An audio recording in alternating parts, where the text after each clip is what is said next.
Good morning, everyone. Welcome to another week of online Sunday school. Hey! Maddie, as we talked about last week, is in Atlanta. She's going to be going to school in Atlanta. And so I'm back. I'm back to do all the lessons with you, and I'm so excited for another year together. Are y'all excited too? So before we get started with today's lesson, what do y'all remember about last week's lesson? What do you remember? Do you remember the names of the Bible characters that we talked about? They were Elijah and Elisha, which are two very similar sounding names, but one is with a J and one is with an SH sound. Elijah and Elisha. Yeah, we talked about them last week. And if you remember, we talked about how Elijah was running away from Jezebel, who wanted to capture him and get him in trouble for finding out that the god that she worshipped, Baal, was a false god. Elijah showed that the God that we worship is the true God, and Jezebel was real mad about that, and so Elijah ran away and went to the cave, and there were all those noises, the thunder, the lightning, the earthquakes, and God wasn't in any of those, and then God was in the still small voice. So we talked about listening for God in the quiet times. And then at the very end of the story, we learned that Elisha starts to be the leader after Elijah. He takes it over. So today we're mainly talking about Elisha. Today's Bible story is titled Elisha and the Widow. So I have our Bible story book here, and I'm going to show us the pages and read our story. So you can see in the pictures, here's the widow, and she has two sons, and it looks like she's filling a jar with something. What could it be? I think we're going to find out. Let's read this story. Elisha and the widow, and it's from 2 Kings 4, chapter 4, verses 1 through 7. So we're going to start here. A poor widow came to Elisha for help. Her husband had died, and she did not have enough money to take care of her sons. Elisha asked her, "What do you have left in your house?" "I have one small jar of oil," said the woman. "One jar is enough," said Elisha. "Here's what I want you to do. Find as many empty jars as you can. Borrow jars from your neighbors, lots of empty jars. Then go inside your house with your sons and close the door. Pour the oil from your one jar of oil into all the empty jars." Okay, so I'm going to stop right here and look. You can see she has a lot of empty jars around her house. And she's filling them. I guess that's the oil, right? She's filling them with. So the woman and her sons gathered many empty jars. The woman filled one jar, then 2 jars, then 3 jars. The woman filled every jar, and then her oil ran out. The woman went back to Elisha, and she told him what happened. "Good," said Elisha. "Sell the jars of oil to get the money you need to care for you and your sons." And the woman did. So the woman was a widow, which means that she was married to someone, and then he died, and she was left to take care of their children all by herself. And she needed a little extra help doing that. It's really hard even today to take care of a bunch of kids if you're all by yourself. So she asked for help, and Elisha told her something that would help her. He told her to go borrow neighbors' jars, and then she could fill them with this oil and sell the oil. And back in the day, oil was really valuable. So we may have oil in our pantries that we use for cooking and stuff, and it doesn't cost very much, but back then in Bible times, oil was really valuable, and it would have been really, that's why she was able to sell it and make enough money to take care of her family. So I want to take a second and think about all the characters in our story. So we have the woman and her 2 sons. We have Elisha, and then who else do we have? We have the neighbors, right? All the neighbors that she borrowed the jars from. So let's think about what each character in the story did.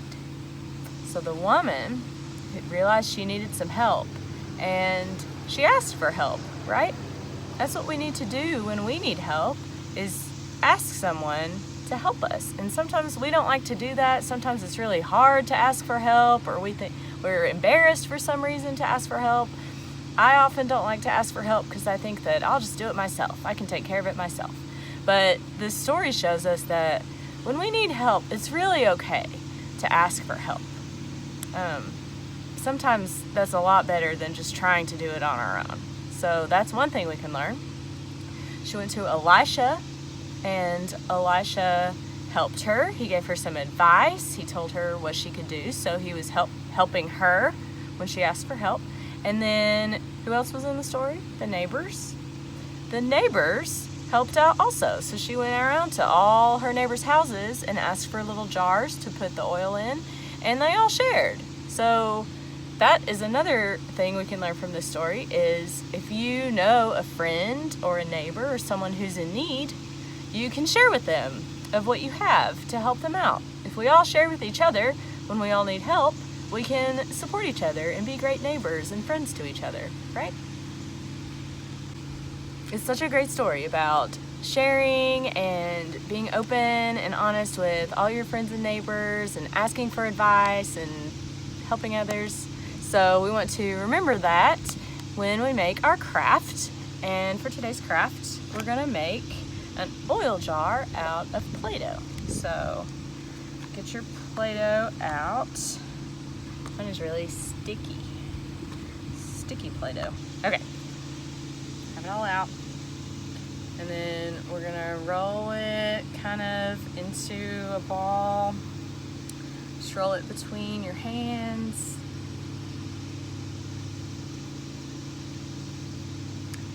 Get it kind of round, and then you want to start making it into a jar.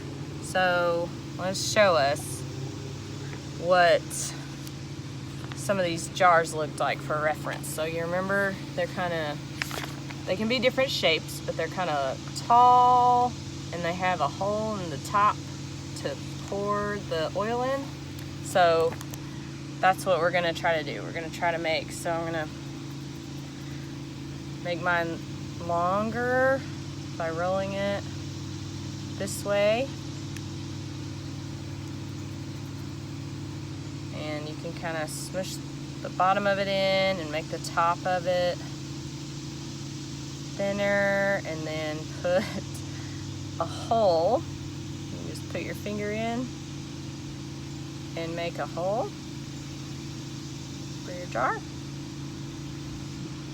All right, so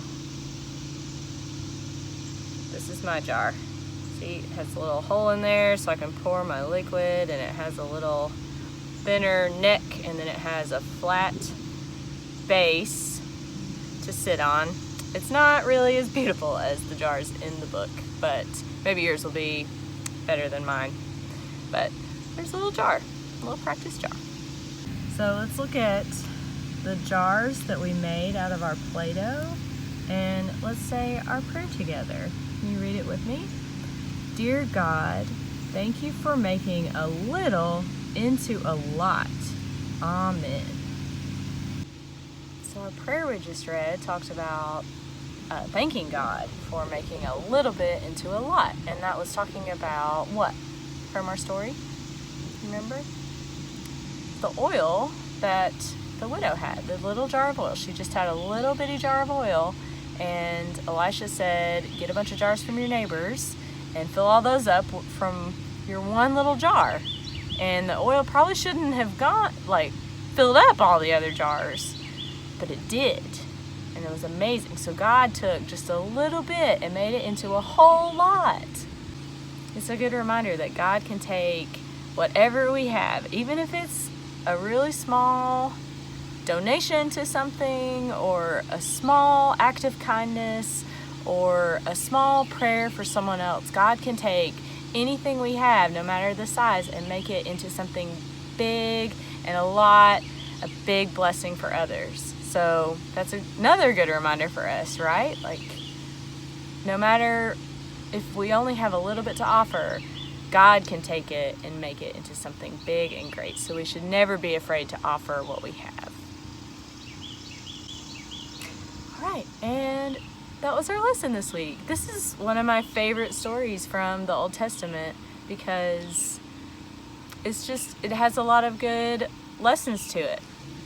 What was your favorite thing that you learned from today's lesson, or who was your favorite character?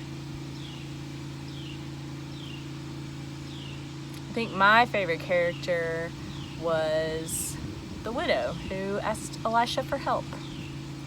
I'm so glad to be back with you guys for the whole lesson time now.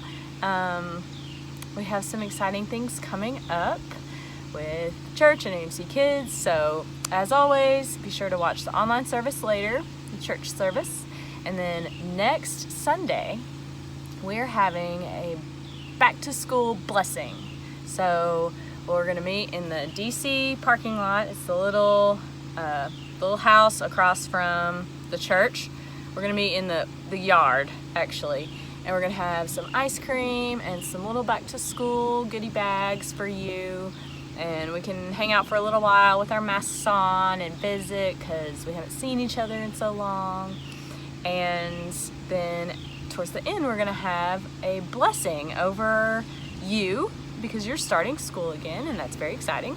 Whether you're going to virtual school or in-person school, we want to celebrate you and bless you. So we're going to bless you, and we're going to bless your backpacks. So bring your backpacks to the DC next Sunday.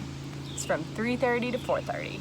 So I hope to see you next Sunday for our back to school blessing, okay? We're going to get your school year started off right. And I think that's all I have for this week, but I will see you next Sunday right here at our virtual Sunday school. I hope you have a great week, and I'll see you later, okay? Bye.